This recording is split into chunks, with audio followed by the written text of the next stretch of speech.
book is called Corduroy by Don Freeman. Corduroy is a bear who once lived in the toy department of a big store. Day after day, he waited with all the other animals and dolls for somebody to come along and take him home. The store was always filled with shoppers buying all sorts of things, but no one ever seemed to want a small bear in green overalls. Then one morning, a little girl stopped and looked straight into Corduroy's bright eyes. "Oh, Mommy," she said, "look, there's the very bear I've always wanted." "Not today, dear," her mother sighed.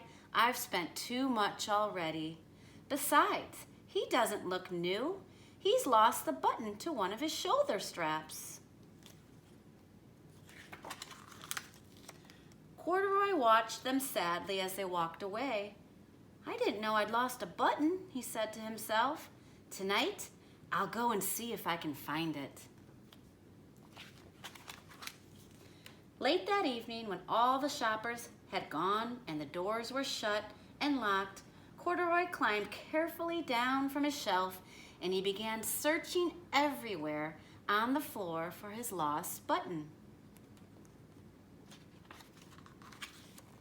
Suddenly, he felt the floor moving under him. Quite by accident, he had stepped onto an escalator and up he went. Could this be a mountain? He wondered. I think I've always wanted to climb a mountain. He stepped off the escalator as it reached the next floor, and there, before his eyes, was a most amazing sight. Tables and chairs and lamps and sofas and rows of beds. "This must be a palace," Corduroy gasped. "I guess I've always wanted to live in a palace." He wandered around admiring the furniture. "This must be a bed," he said.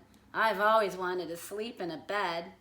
And up he crawled into a large, thick mattress. All at once, he saw something small and round. "Why, here's my button," he cried, and he tried to pick it up, but like all the other buttons on the mattress, it was tied down tight. He yanked and pulled with both paws until pop, off came the button, and off the mattress Corduroy toppled. Bang into a tall floor lamp. Over it fell with a crash. Corduroy didn't know it, but there was someone else awake in the store. The night watchman was going his rounds on the floor above. When he heard the crash, he came dashing down the escalator. "Now who in the world did that?" he exclaimed. "Somebody must be hiding around here." He flashed his light under and over sofas and beds until he came to the biggest bed of all, and there he saw two fuzzy brown hairs sticking up from under the cover. "Hello," he said. "How did you get upstairs?" The watchman tucked Corduroy under his arm and carried him down the escalator and set him on the shelf in the toy department with the other animals and dolls. Corduroy was just waking up when the first customers came into the store in the morning, and there, looking at him with a wide, warm smile, was the same little girl he'd seen only the day before. "I'm Lisa," she said, "and you're going to be my very own bear. Last night, I counted what I've saved in my piggy bank, and my mother said I could bring you home."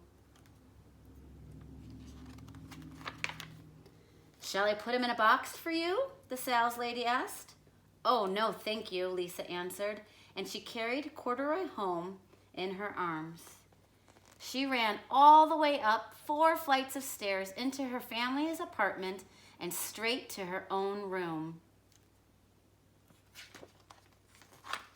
Corduroy blinked. There was a chair and a chest of drawers and alongside a girl-sized bed stood a little bed, just the right size for him. The room was small, nothing like that enormous palace in the department store. "This must be home," he said. "I know I've always wanted a home." Lisa sat down with Corduroy on her lap and began to sew a button on his overalls. "I like you the way you are," she said, "but you'll be more comfortable with your shoulder strap fastened." "You must be a friend," said Corduroy. "I've always wanted a friend." "Me too," said Lisa, and gave him a big hug. The end.